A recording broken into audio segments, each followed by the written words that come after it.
झारखंड की राजनीति में चुनावी सियासत जारी है। चुनाव से ठीक पहले नेताओं का पाला बदलने का सिलसिला भी चल ही रहा है। इस लिस्ट में अब भाजपा के मांडू विधायक जेपी भाई पटेल का नाम भी शामिल हो गया है। जौहर, मैं रूपाली दास और आप देख रहे हैं लोकतंत्र 19। लोकसभा चुनाव के ठीक पहले झारखंड की सियासत गर्मा गई है। चुनावी उठापटक के बीच नेताओं के पाला बदलने का क्रम भी जारी है।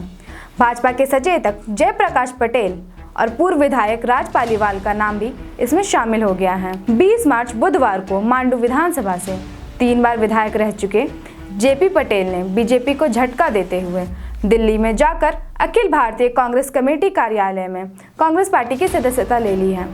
इसके बाद झारखंड प्रदेश कांग्रेस अध्यक्ष राजेश ठाकुर ने पटेल का कांग्रेस में स्वागत किया।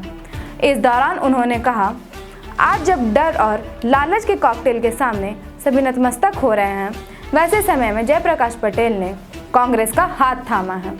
गौरतलब है कि एक और झारखंड मुक्ति मोर्चा के अध्यक्ष श्री शिबू सोरेन की बड़ी बहू सीता सोरेन मंगलवार को झामू मुंह छोड़ भाजपा में शामिल हो गई, तो दूसरी ओर भाजपा के खुद के विधायक बीजेपी छोड़ कांग्रेस में शामिल हो रहे हैं।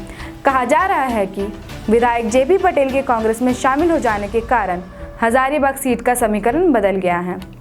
पटेल कांग्रेस की सीट पर लोकसभा चुनाव लड़ सकते हैं। ऐसे में उनकी कांटे की टक्कर भाजपा प्रत्याशी मनीष जायसवाल के साथ होगी।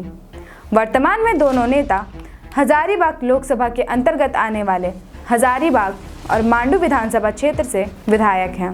सूत्रों की माने तो हजारीबाग लोकसभा सीट पर जातीय समीकरण अहम मुद्दा हो सकता है। यहाँ के जातीय समीकरण की बात करें तो द हिंदू की रिपोर्ट बताती है कि हजारीबाग में कोयरी और कुर्मी महतो मतदाताओं का एक अहम वर्ग है। राजनीतिक विशेषज्ञों का कहना है कि जो उम्मीदवार कोयरी महतो और कुर्मी महतो के संयुक्त वोटों को आकर्षित कर पाता है, उसे ही सीट का प्रतिनिधित्व करने का मौका मिलता है। हजारीबाग लोकसभा सीट पर महतो जाति के मतदाताओं की संख्या करीब 15.3% है और अनुसूचित जाति के मतदाताओं की संख्या भी इतनी ही है, जबकि एसटी मतदाताओं की संख्या 12.8% है।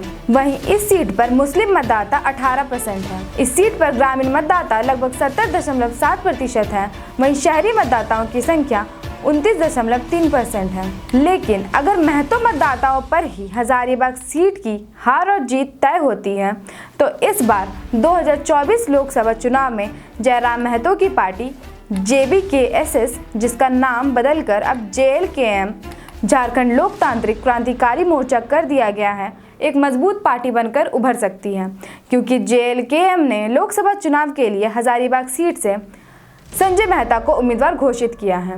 वैसे कांग्रेस के जेपी पटेल और भाजपा के मनीष जायसवाल दोनों हजारीबाग लोकसभा क्षेत्र से ही आते हैं। इससे उन्हें अपने अपने क्षेत्र के मतदाताओं का साथ मिलेगा।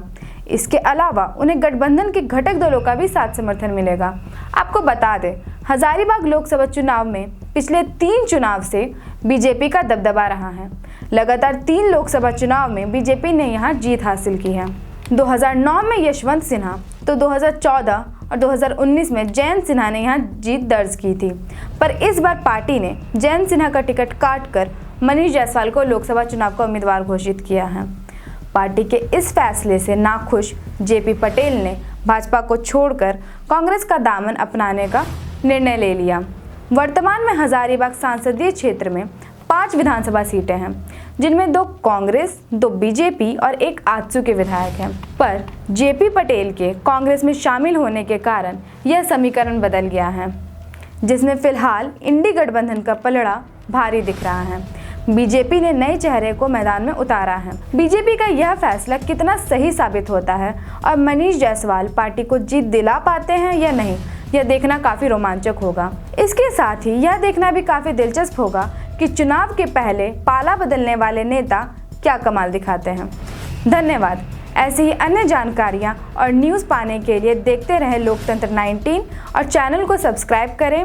इस वीडियो को लाइक, कमेंट और शेयर जरूर करें।